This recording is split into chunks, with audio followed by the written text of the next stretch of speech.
When I'm asked to think about teachers that made a difference in my life, I immediately think of my 6th class teachers, Miss McGrath and Miss O'Grady. They were job sharing, and their attitude in the classroom was different to other teachers I'd had before.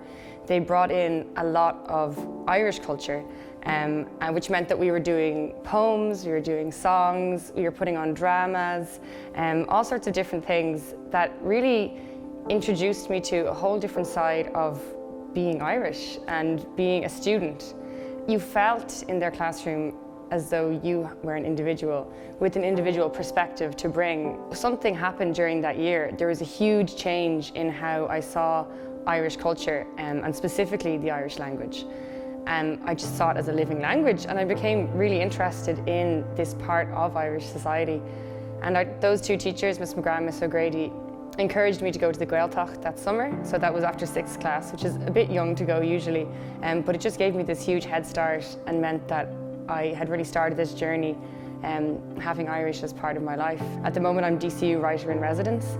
It's a full-time position, writing. I'm travelling all over the world as a writer because people want to hear something written in Irish, and they really gave me that understanding that our language and our culture in Ireland has a value.